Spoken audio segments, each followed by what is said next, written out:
Hello, everyone. This is Tom Fox back for another episode of Impact 2023.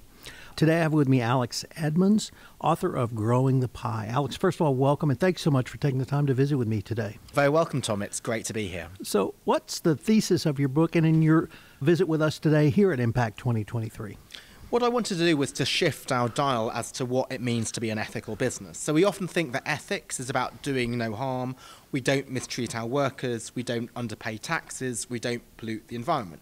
And obviously that's important, but what I wanted to stress is that ethics is also about actively doing good, actively solving some of the biggest problems in the world, even if people were not asking us to do this or expecting us to do so. So how can a business have that goal in mind in addition to the capitalist goal of actually making money?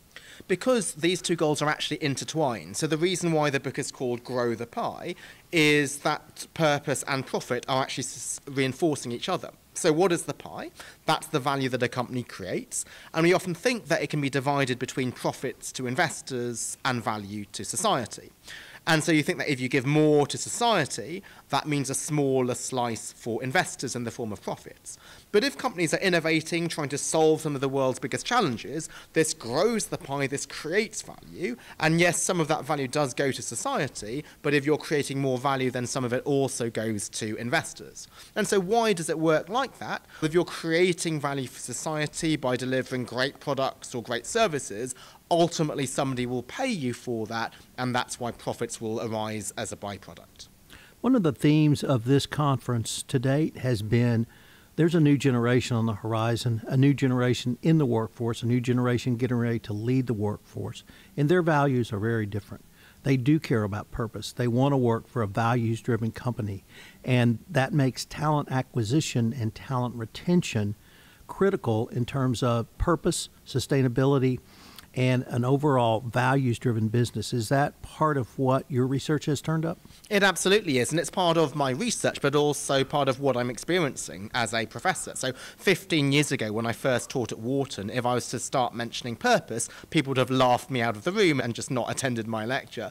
But nowadays, absolutely, the best talent wants to work for companies that give them a great career, but also make a difference to the world. And I think this is even more the case now that we have remote working. When I was at Morgan Stanley, you had to work hard because you had an associate looking over your shoulder. Now if people are working from home, then unless they're fully aligned with the mission of the organization, they might not be giving their all.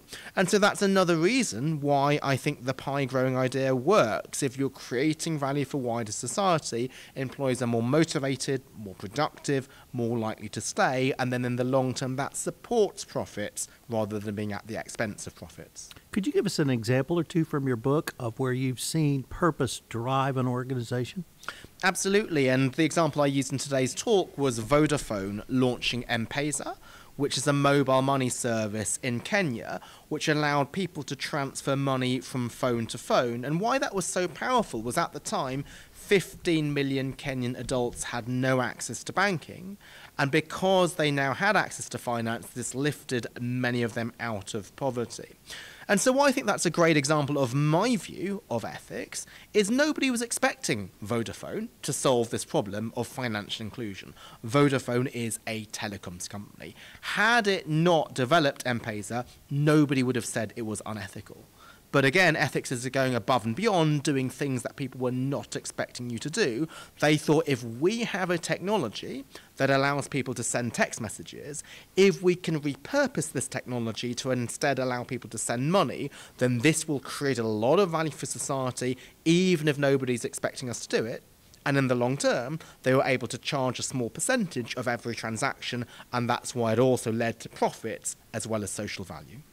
I think I just heard you say that purpose drove innovation, which drove profits. If I heard that correctly, is that a fair assessment? You absolutely did, and this is why I see some of the politicization about purpose to be somewhat confusing. People saying, well, if companies are too purposeful, that's at the expense of profit. But if purpose drives companies to innovate in ways that they might not have done otherwise, that supports profit in the long term. So this is why purposeful business doesn't just have a moral and ethical case, it has a business business and financial case.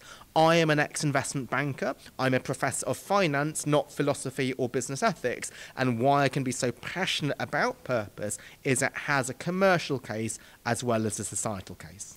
Do you find purpose to be driven up through an organization, or does it start at the top and driven down through an organization, or perhaps in a different way? I think, like most things, it's a bit of both. So you do need to have a purposeful leader. You need to set the tone from the top. But also it can't just be that purpose is something that the C-suite decides on a nice executive retreat. It has to be something that connects with the people in the organization.